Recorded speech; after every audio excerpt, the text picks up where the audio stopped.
O estado de São Paulo terá neste sábado campanha de vacinação contra a febre amarela. Em Marília, o evento vai acontecer das 8 da manhã às 5 da tarde. 10 unidades de saúde estarão vacinando contra a febre amarela. Cascata, Chico Mendes, Nova Marília, Santa Antonieta, São Judas, Anis Madra, Cavalari, Jockey Clube e também Julieta e Maracá. Vacinação das 8 da manhã às 5 da tarde. Bem, você já conferiu, a economia brasileira está dependendo da aprovação da reforma previdenciária. O governo garante que já tem votos necessários para a aprovação. Vamos a Brasília saber como está a tramitação do texto e os municípios e estados serão incluídos ou não. Você confere.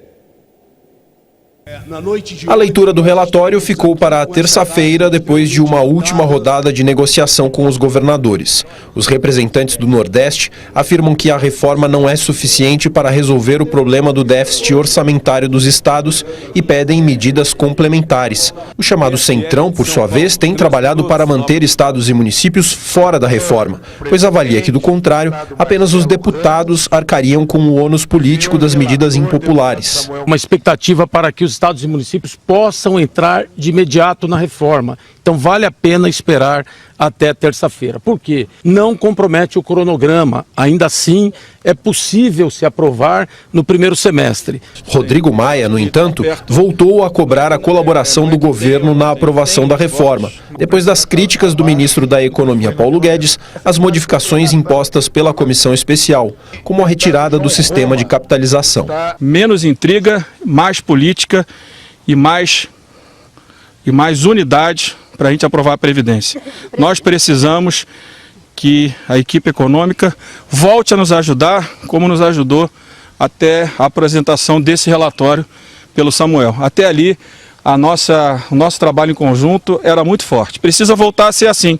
Guedes se reuniu hoje com o presidente do Senado para tratar da agenda econômica. Às vésperas da votação, adotou um tom conciliador.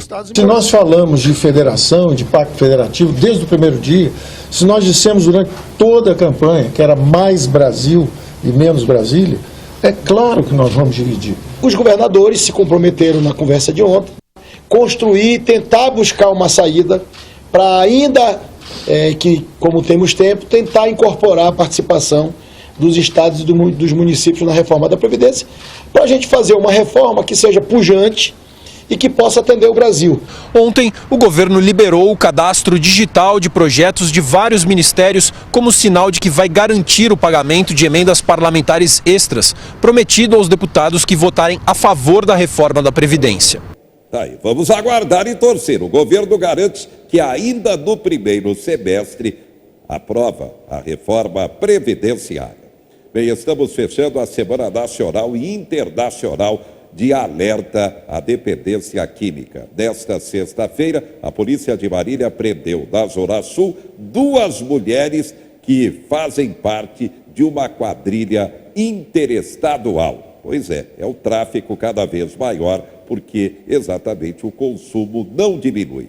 Nesta semana, aqui no 4, o psicólogo marinense João Louro falou sobre essa dependência e comentou que a situação é cada vez mais preocupante. Ele falou: eu agradeço a oportunidade, mais uma vez, de estar aqui com o amigo Zé Henrique, nesse tema que a gente tem falado muito tempo aqui, vários meses a gente tem debatido sobre isso.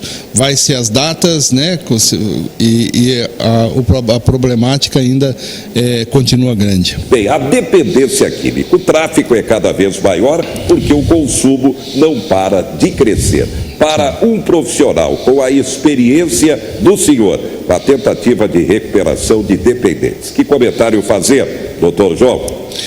Principalmente porque as famílias estão desarticuladas, José Henrique? Hoje nós temos uma dificuldade grande a instituição família foi desestruturada. A informação, o acesso à informação, a agilidade com esses meios que os jovens hoje têm, não saber lidar com sentimentos, não saber lidar com episódios da própria vida, então faz com que ele entorpeça, né, ou ele engane a ele mesmo, né, com o uso de qualquer entorpecente. Bem, a procura pelos profissionais tem aumentado também, inclusive dificuldades. Vaga pública na tentativa de recuperação dos dependentes? Sim, tem aumentado, a gente tem percebido esse aumento. Eu trabalho muito com a parte ambulatorial. A vaga pública, a demanda é muito grande, então hoje você tem o CAPS e ele tem uma demanda grande para atender e às vezes fica difícil dar conta de toda a demanda que tem. Então existe uma demanda reprimida nesses sistemas ambulatoriais e que dificulta então ainda um pouco mais esse combate à droga, o trabalho ao dependente químico. É claro que cada caso é um caso. Agora, no coletivo, a recuperação dos dependentes. Que comentário fazer, doutor João? Nós ficamos em torno de 20% no máximo na recuperação da dependência química, né?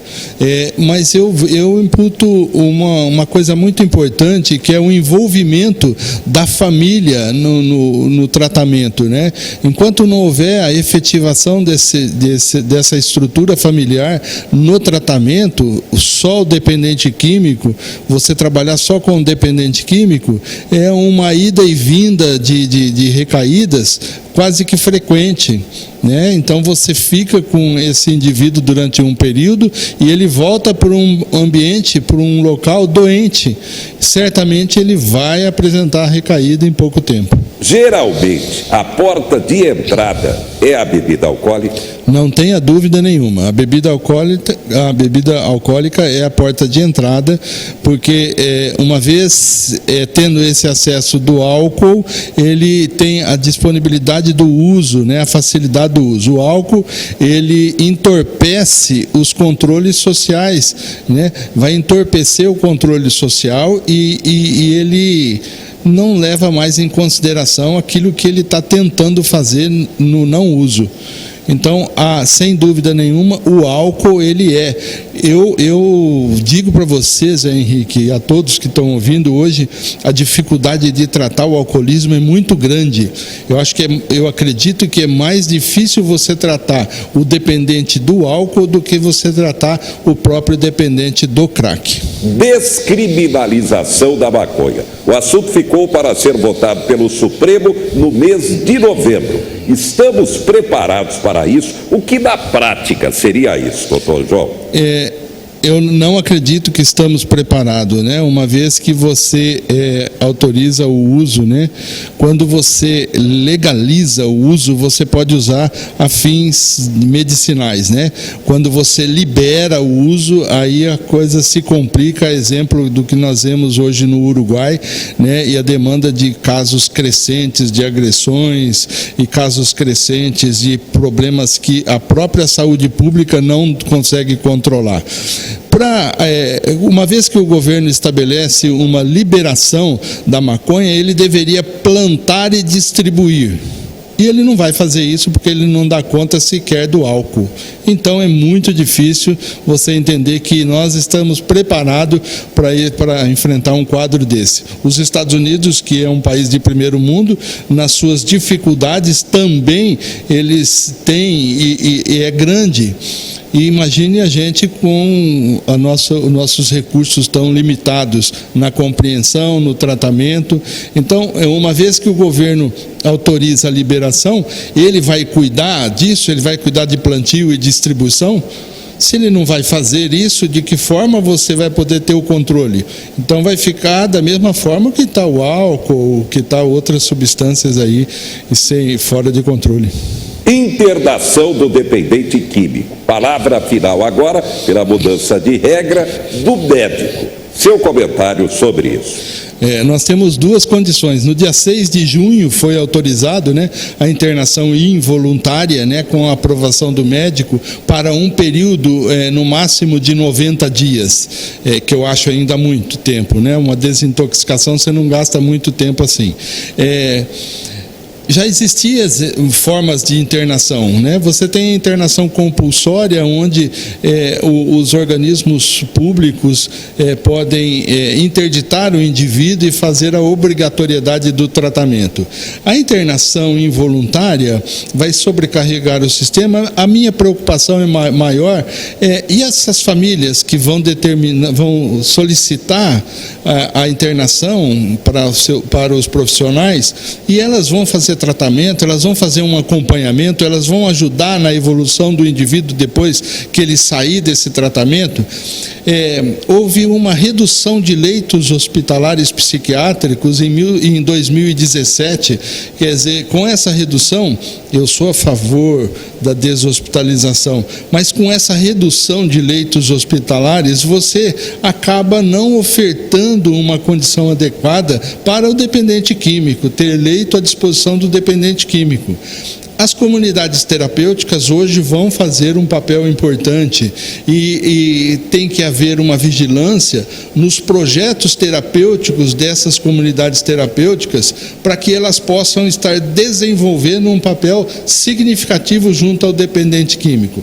Não adianta ele ficar um período dentro de um processo de internação e depois ele sair e encontrar no horizonte da família as mesmas condições de que ele estava quando ele saiu. Certamente é uma recaída programada. A internação, ela é o último recurso que nós consideramos. Nós não deveremos pensar na internação como primeiro plano. Ela é a última ordem para se tratar a dependência química. Você não pensa na internação de imediato. Você tem todos os recursos, a infraestrutura do governo, você tem CAPs, você tem ambulatórios que fazem esse acompanhamento, vocês têm o grupo de apoio, os grupos de autoajuda. Então, todos têm uma importância significativa, desde que exista a participação da família que está tão doente quanto o dependente químico. Em termos de tratamento, alguma novidade em técnica, medicamentos, doutor João?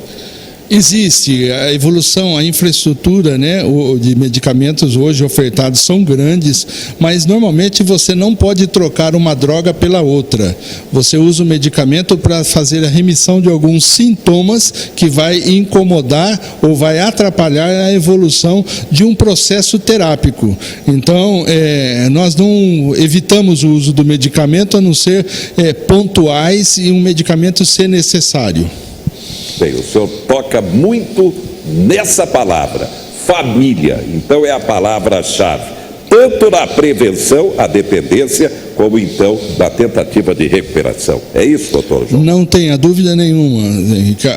O jovem, ele adoeceu no centro de uma família. Então, quando ele está doente, a família também está adoecida. Então, tem que existir um envolvimento da família. Quando hoje você conversa com a família fala, não, o doente é fulano. E você vai ver que os componentes, os atores da família estão agindo muitas vezes da mesma forma sem o uso da droga. Então, se não houver uma participação efetiva da família, e eu digo família, as pessoas que envolvem, porque nós sabemos que tem as pessoas que não têm família, mas ela está envolvida num núcleo que nós entendemos como a família, num núcleo social que representa a família. E se esse núcleo social não se envolver no tratamento, eu acredito que é em vão todo o sacrifício. Nós não vamos parar, nós não vamos desistir nunca de cuidar do dependente químico. O dependente químico, ele não é bandido, ele é uma vítima, ele é um doente, né? Existe algumas condições do tráfico, e é isso aí nós não vamos entrar em detalhes, mas o dependente químico não é só ele envolvido na doença, é toda a estrutura familiar. Muito séria a questão. Obrigado ao psicólogo João Louro. Destaques finais. Acordo comercial fechado. Mercosul, União Europeia, depois de 20 anos, primeira grande conquista do governo Bolsonaro. Pedágio 5% mais caro nas rodovias estaduais a partir de segunda-feira. Atenção, jovem que completa 18 anos em 2019. Prazo para o alistamento militar termina neste dia 30. Agora só dá para fazer pela internet. Cerejeiras Festival. A festa das cerejeiras em Garça neste sábado com Detonautas. No futebol, Brasil e Argentina, terça-feira, pela semifinal da Copa América. Brasil eliminou o Paraguai nos pênaltis, enquanto a Argentina bateu a Venezuela por 2-0. Terça-feira, no Mineirão, onde o Brasil perdeu da Alemanha por 7-1, teremos Brasil e Argentina pela semifinal da Copa América.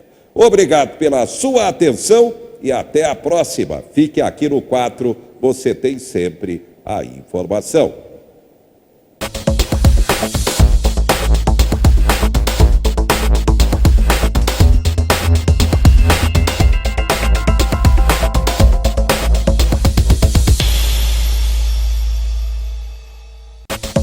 Quatro Notícias.